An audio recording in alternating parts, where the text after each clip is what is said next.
கொண்டு வந்து ஹாஸ்பிடல்ல வச்சுட்டா அதுவும் உங்க கடமை முடிஞ்சு போச்சா இன்ஸ்பெக்டர்? கிராமத்துல இருக்கிற அவ தாத்தாவுக்கு தகவலும் கொடுக்கல. அவளுக்கு சிகிச்சை நடக்குதா இல்லைன்னு பாக்குறதையும் விட்டுட்டீங்க. இது உங்களுக்கு நியாயமா? சபாஷ். உங்க கண்ணு முன்னாடி நடந்த கொடூரத்தையே மறைச்ச நீங்க நியாயத்தை பத்தி பேசுறீங்க இல்ல? அவ வாழ வேண்டிய பொண்ணு. தயவு செஞ்சு அவளை காப்பாத்துங்க. Please please relax madam. கங்காவோட ஊருக்கு ஒரு கான்ஸ்டபிள் கூட அனுப்பிச்சிருக்கேன். அவளை காப்பாத்துறது என் கையில மேடம். உங்களால தான் முடியும். நீங்க ஒண்ணு செஞ்ச போதும். அன்னைக்கு உங்க கண்ணால பார்த்தத இன்னைக்கு உங்க கையால எழுதி கொடுங்க. அந்த பொண்ணுக்கு எந்த ஆபத்து வராம நான் பாத்துக்கிறேன். உங்க வாக்குமூலத்துலதான் அந்த பொண்ணோட வாழ்க்கையே அடங்கியிருக்கு. ப்ளீஸ். நீங்க குற்றவாளி மட்டும் தான் தண்டிக்கணும். என் மாமனாருக்கும் மாமியாருக்கும் என் புருஷனுக்கும் எந்த விதமான தொந்தரவு வரக்கூடாது. நிச்சயமா வராது. நீங்க ஸ்டேட்மெண்ட் எழுதி கையெழுத்து போட்டு கொடுங்க. மத்த விஷயத்தை நான் பாத்துக்கிறேன். ஒருவேளை நாளைக்கு உங்க புருஷன் உங்களை கட்டாயப்படுத்தி நீங்க கொடுத்த வாக்குமூலத்தை வாபஸ் வாங்கிட்டீங்கன்னா? இல்ல, இனிமே நான் போய் சொல்ல மாட்டேன்.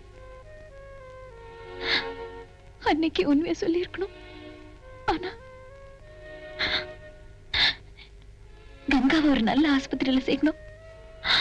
அவளுக்கு ஒண்ணு ஆயிடக்கூடாது. கணேசன், இவங்க கிட்ட ஒரு ஸ்டேட்மெண்ட் எழுதி வாங்க ப்ளீஸ்.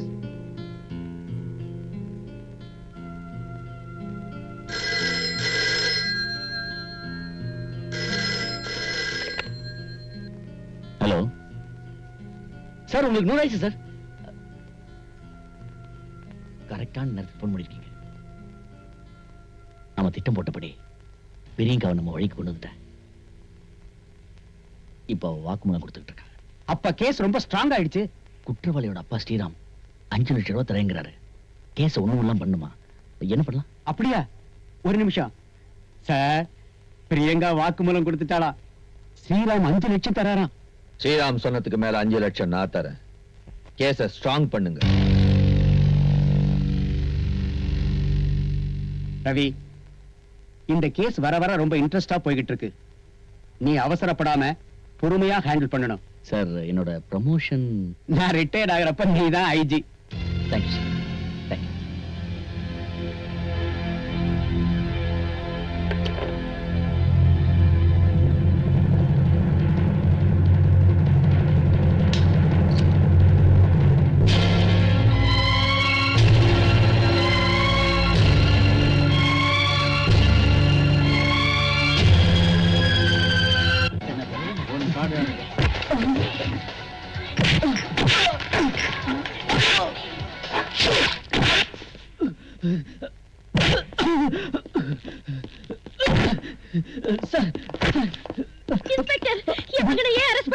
கங்காவை கற்பழிச்ச குற்றத்துக்காக உங்க மேல கைய வச்சீங்க. நான் உங்களை சும்மா விட மாட்டேன். உங்களால என்ன செய்ய முடியுமா செஞ்சுக்க. இன்ஸ்பெக்டர், இப்போ நான் போலீஸ் மந்திரி பூபதிக்கு போன் போட போறேன். நம்பர் தெரியுமா? நீ யாருக்கு வேணா போன் பண்ண, எனக்கு கவலை இல்ல. இந்த வீட்டு மருமக பிரியங்கா கொடுத்த கம்ப்ளைண்ட் பேர்ல தான் இவனை அரெஸ்ட் பண்றேன்.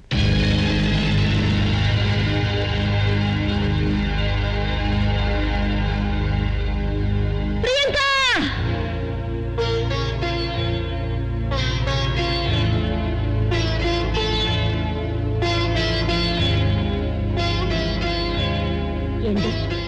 எவ்வளவு நெஞ்செழுத்தம் இருந்தா நீயா வலிய போய் வாக்குமூலம் கொடுத்திருப்ப. என் மகனோட வாழ்க்கையை குட்டிச்சவராக்கிட்டியே. இப்போ உனக்கு திருப்தி தானே? பெத்த வயிறு பத்திக்கிட்டு எரியுது. எந்த நேரத்துல என் மகனை கல்யாணம் பண்ணிக்கிட்டு இந்த வீட்டுக்குள்ள காலடி எடுத்து வச்சியோ அப்பவே எல்லாம் நாசமா போச்சு. என் குடும்ப மானத்தை தெருவுக்கு கொண்டு வந்திருக்கிற நீ ஒரு நிமிஷம் கூட இங்க இருக்க கூடாது. போடு வெளியில. இனிமே நான் இங்க இருக்க முடியாதுன்னு எனக்கு தெரியும். நான் என் மனசால கூட இந்த குடும்பம் எந்த கெடுதலும் நினைச்சதில்லை. என்ன அறியாம நான் ஏதோ தப்பு பண்ணியிருந்தேன்னா என்ன மன்னிச்சிடுங்க. நான் எங்க இருந்தாலும் இந்த குடும்பம் நல்லா இருக்கணும்னு தான் வேண்டிக்குவேன்.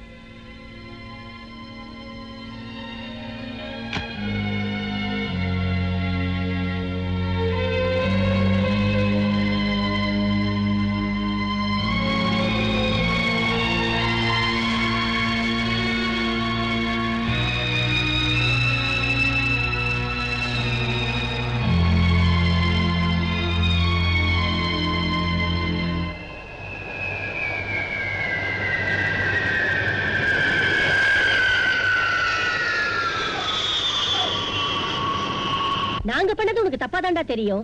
ஏன்னா நம்ம குடும்ப மானத்தை குப்பையில போட்டுட்டு உன் தம்பிய போலீஸ்க்கு காட்டி கொடுத்துட்டு ஓடி போன அவங்க அக்கா வீட்டுக்கு போய் நிம்மதியா உட்கார்ந்திருக்காளே, அதெல்லாம் உனக்கு தப்பா தெரியல? அம்மா அவ பிடிவாதக்காரிதான், ஆனா கெட்டவே இல்ல. அவ நல்லவளா கெட்டவளாங்கிறத பத்தி எங்களுக்கு கவலை இல்ல. அவ செஞ்ச தப்புதான். அதுக்காக உன் பொண்டாட்டி வீட்டை விட்டு வெளியில போனதை பத்தியே பேசிட்டு இருக்கியே.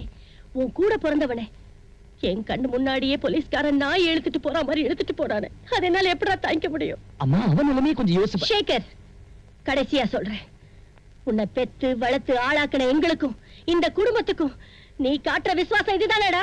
நீ முடிவு பண்ணிக்கோ. அம்மா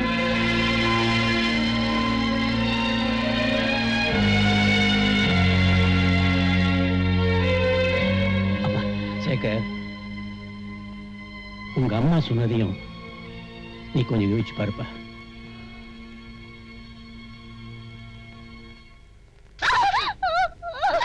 மேடம், நாங்க டிவில இருந்து வரோம். உங்களுக்கு நடந்த கொடுமையை கரெக்டா தெளிவா சொல்லுங்க. நாங்க பிரச்சனை போட்டோம். தைரியமா சொல்லுங்க.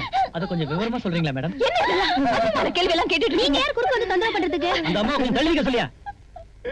நீங்க யாருமா? இந்த பொண்ணுக்கு என்ன சொந்தமா? ஆமா, என் பேர் பிரியங்கா. பிரியங்காவா? பிரியங்கா? பிரியங்கா. உங்க சண்டத்துல ரொம்ப சந்தோஷம்.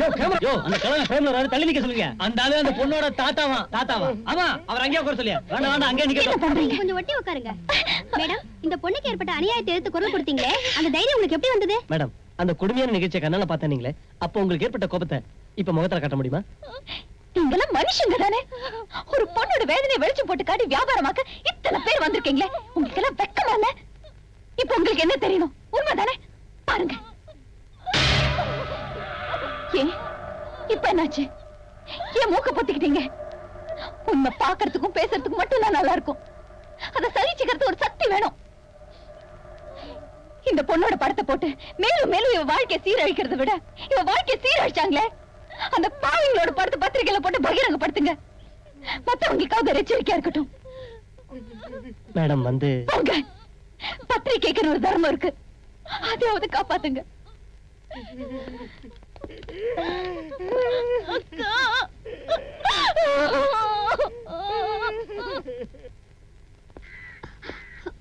வாங்க, உள்ள வாங்க.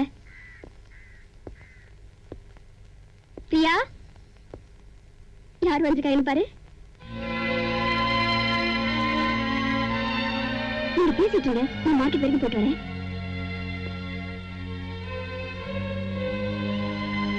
நீ பண்ணது கொஞ்சம் கூட நல்லா இல்ல பிரியா. வீட்டை விட்டு வெளில வந்தது, வீட்டுக்கு எதிராக வாக்குமூலம் கொடுத்தது. நான் யாருக்கும் எதிரா சொல்லல, உண்மையை தான் சொன்னேன். ஓ, உண்மை தூக்கி குப்பையில போடு. நீ சொல்ற அந்த உண்மைக்கு அந்த போலீஸ்காரங்களுக்கு என்ன விலை வச்சிருக்க தெரியுமா? அவங்க காசு பணம் சம்பாதிக்கிறதுக்காக ஒரு உண்மையை பயன்படுத்திக்கிறாங்க. அதுவும் இல்லாம எங்க மிரட்டி வேடிக்கை பாக்குறாங்க. பிரியா, இதெல்லாம் அவங்க திட்டம். It's all mere politics. ஏன் இதெல்லாம் புரிஞ்சுக்க மாட்டேங்கிற? எனக்கு அதெல்லாம் தெரியாது. நான் கங்காவுக்கு நியாயம் கிடைக்கணும்னு மட்டும் தான் நினைக்கிறேன். என்ன நியாயம்? யாரு கொடுத்தாங்க நியாயம்? இது எதுவுமே நடக்காது பிரியா. நீ நினைக்கிற மாதிரி எதுவுமே நடக்காது. இப்ப கூட ஒண்ணும் கெட்டு போல. நீ கூட வீட்டுக்கு வா, எனக்காக வா. அப்பா அம்மா கிட்ட சொல்லி நான் புரிய வைக்கிறேன். அவங்க ஒண்ணும் சொல்ல மாட்டாங்க. நீ இல்லாம எனக்கு எதுவுமே இல்லை பிரியா. ப்ளீஸ். உங்களை பிரிஞ்சு நான் மட்டும் என்ன சந்தோஷமாவா இருக்கேன். ஆனா என்ன திரும்ப அதே புராணமா? நியாயம், குற்ற உணர்வு, உண்மை, மனசுக்கு பாரம். உன்னை பொறுத்த வரைக்கும் நீ நினைக்கிறதெல்லாம் சரி இல்ல. உண்மை எனக்கு இருக்கிற அன்பை விட உனக்கு